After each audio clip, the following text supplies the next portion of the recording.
Tamyiz ini babnya beda. Tamyiz itu hendaknya sudah kita mulai ajari hal-hal wajib, yang wajib, karena tamyiz itu akalnya sudah mulai mencerna. Ini bab beda lagi, kita harus tahu apa sih tamyiz. Selama ini disebut-sebut tamyiz sebelum kita masuk bab balik, karena tamyiz itu sebelum balik. Kita harus tahu apa orang tamyiz. Berapa kali kita mendengar syaratnya ini tamyiz, tamyiz, tamyiz, tapi ditanya apa itu tamyiz? Tamyiz ya tamyiz. Tamyiz gimana? Tamyiz ya tamyiz. Tidak. Tamyiz adalah jika seorang anak sudah mencapai umur 7 tahun hijriah, satu. Yang kedua, dia sudah mandiri, bisa membedakan antara api dengan roti, bisa membedakan antara kiri dengan kanan, bisa makan sendiri dan istinja, cebok sendiri. Itu tamyiz. Dua syarat. Syarat tamyiz adalah dua. Orang baru disebut tamyiz, anak kecil baru disebut tamyiz. Artinya apa? Boleh tamkinul Quran lah, boleh kita memberikan badannya mushaf karena sudah tamyiz. Dia bisa diajak ngomong. Kalau belum tamyiz, kita tidak diperkenankan memberikan anak yang belum tamyiz Al-Quran. Nanti diinjak atau didudukin nanti. Tamyiz baru kita ajari sholat, usia tamyiz. Isyarat bagi Nabi, umur Allah takum bis sholati wa hum abna'u sab'in. Ajari anakmu sholat waktu mereka umur 7 tahun. Nih. Syarat yang kedua, umur 7 tahun tapi masih nggak ngerti apa-apa, idiot, ya nggak tamyiz, biarpun sampai 15 tahun.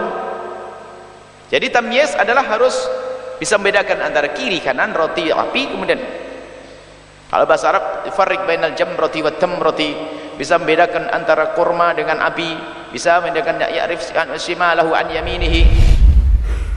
Muru auladakum bis shalah, suruh anak kamu salat, wa hum abna'us sab'a, ketika berumur sab'a, wahid, itsnain, tsalatsa, arba'ah, khamsah, sittah, sab'a. Kenapa sab'a? Kenapa umur 7? Ternyata setelah diteliti, golden age, usia emas. 2 tahun pertama susukan, peluk, cium, sayang, kedekatan emosional luar biasa. 2 tahun kedua lari-lari, lompat-lompat, lari-lari, lompat-lompat. 2 tahun ketiga mulai dibacakan pada dia surat-surat pendek.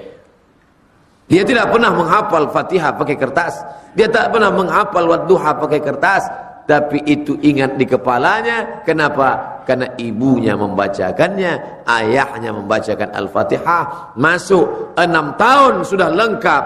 Allahu Akbar kabiranya, Allahumma ba'id baini wa baina khatayayanya, Al-Fatihahnya, surat pendeknya, At-tahiyatul mubarakatus salawatut thayyibatulillah, sampai akhir.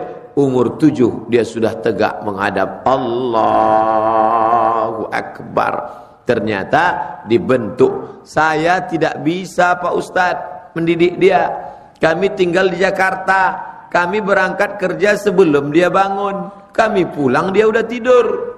Gimana? Serahkan ke orang lain yang mampu membantu kita. Itulah dia SDIT, SMPIT, Islamic Boarding School, pondok pesantren, sekolah Islam full day, sekolah-sekolah lembaga. Guru partner orang tua untuk membentuk Muhammad. Guru bukan lawan.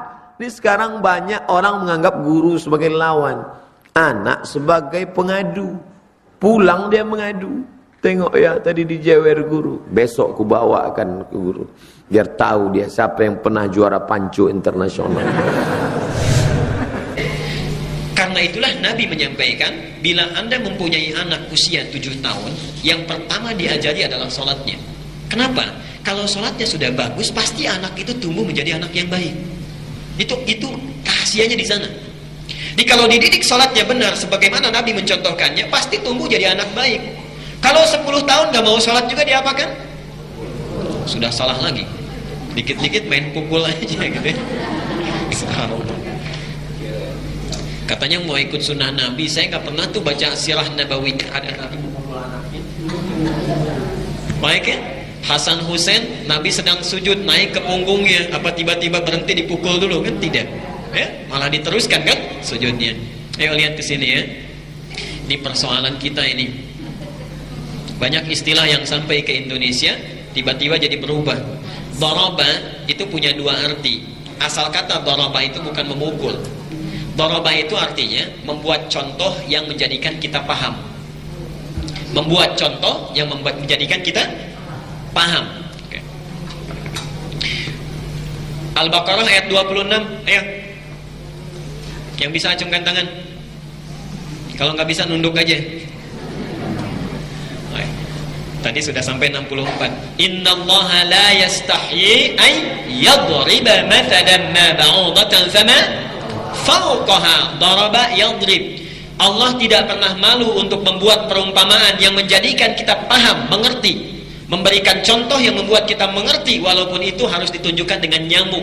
Jadi doroba itu tidak harus memukul, asalnya memberikan pengertian contoh sehingga kita bisa paham. Jelas ya? Baik. Nah, dalam hadis itu disebutkan bila anak 10 tahun tidak mau sholat, berikan dia contoh pelajaran yang membuat dia mengerti. Dan memberikan pelajaran tidak harus memukul. Tidak harus memukul. Kurangi uang jajannya, simpan makanan kesukaannya, di training di kamar mandi 5 menit. Bisa, tidak harus dengan memukul. Sehingga dia mengerti kenapa saya tidak boleh menunaikan sholat tidak sesuai dengan contoh atau meninggalkan sholat sama sekali. Jelas sampai di sini? Baik. Kalau tabiat orang Arab, memang di Arab itu sampai sekarang kebiasaannya kalau ingin memberi contoh itu ringan tangannya. Tangannya ringan karena mereka hidup di medan yang berat, pindah-pindah, ada Sahara dan sebagainya. Jadi kalau anak rewel sedikit saja tidak tanya-tanya, tak gitu ya. Baik, ikut lagi dan sebagainya. Jelas sampai sini? Baik. Assalamualaikum warahmatullahi wabarakatuh. Sekarang saya ingin membacakan kitab yaitu Zen.